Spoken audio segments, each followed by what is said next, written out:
angle. You see, guidance is the ability to clear your mind at a state in time so that you can fully understand the Holy Spirit that is within you. The Holy Spirit is who is the power of God that speaks to you. The Holy Spirit. See what I'm saying? Jesus left, brought the Holy Spirit. The Holy Spirit is who's speaking to all these people. And every message is different, but every message connects because it's eternal. But you don't feed your soul. Every day you're watching what others are doing. Every day you're complaining about others. Every day you're saying, oh, this is thing. You're not going to like everybody, but your prayers cannot be selfish to yourself. You understand? The things you do cannot be just for yourself.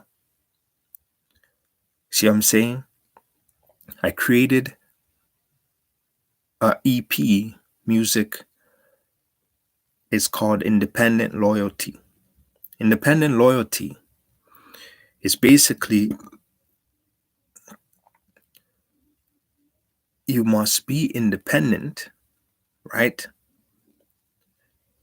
If you feel independent, loyalty is key in what you do.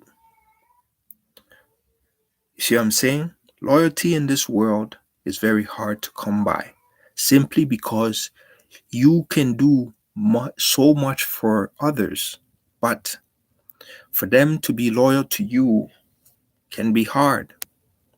It's the same thing. Betrayal is something that is like a name tag nowadays. So a lot of people find betrayal something that is easy to come by simply because they find it easier. Hold on.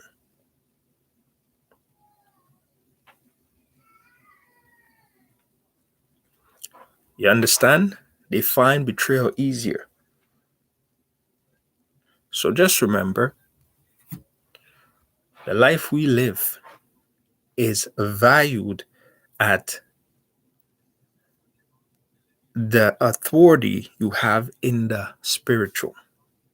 Your spiritual, right, enhancement comes from your work that you put in. Are you fasting? Are you praying? Just because others want to laugh, right? Maybe you play games, right? Video games. They might say, well, video games is part of the devil and ray. No. There's a good part and there's a bad part. But understand, where is your level of spirituality?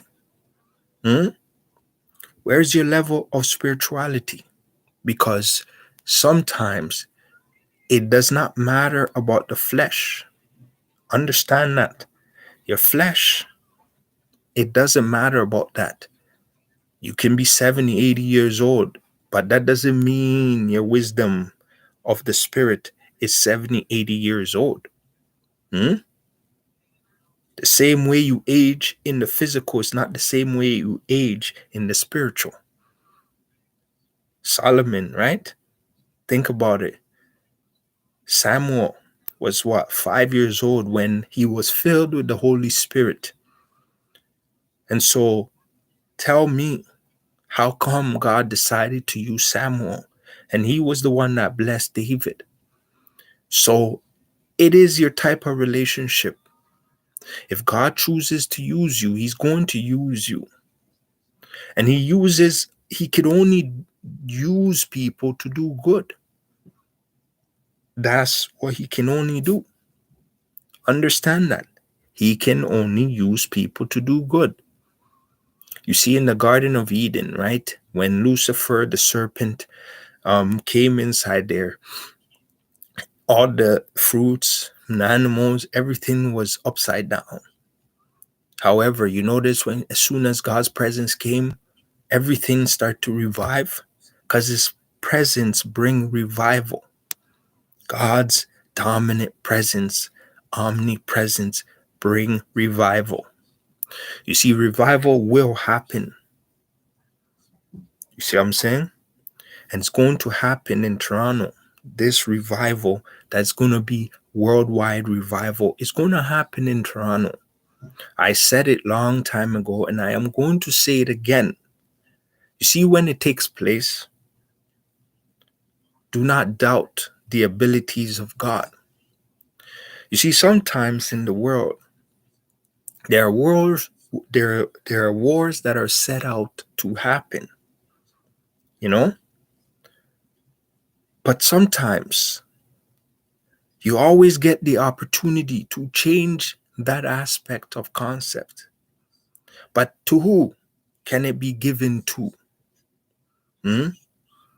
Who can it be given to? Remember the story of Abraham, that God talked to Abraham and God used Abraham, and God was making Abraham judge, right? Judge the people of Sodom and Gomorrah, right? Think about it. He talked to Abraham. He said, these people have crossed the line. I am going to destroy them. When God is talking to you about certain things, he asks you to do certain things.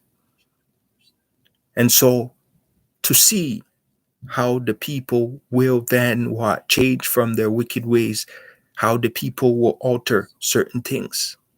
You see, in war, we have seen too much war stories and heard too much war stories, and it's November and it's Remembrance Day. But every soldier that been on the battlefield, that have shed blood and seen blood and gore, knows that nobody wins. Because freedom should not be something that we have to fight. But sometimes the ways of the people are decided through those means. You understand? They know. So what? Would they go to hell because of their fight for freedom? Abraham had to fight wars. Moses had to fight wars, like the soldiers of today.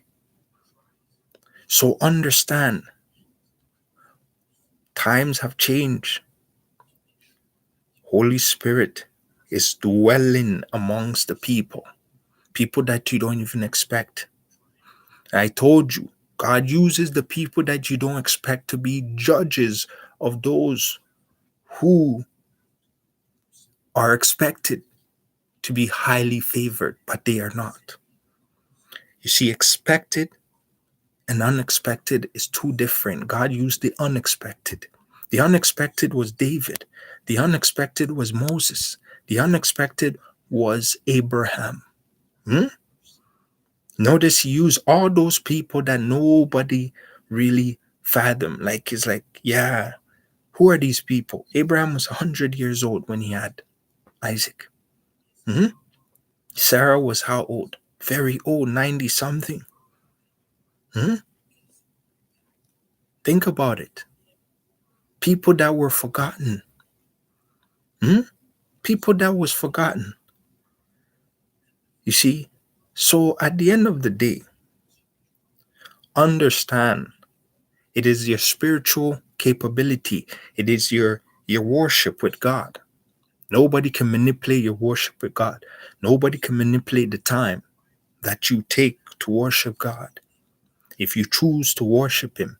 But don't say that, oh, at the end, I was trying to do this or I was trying to do this.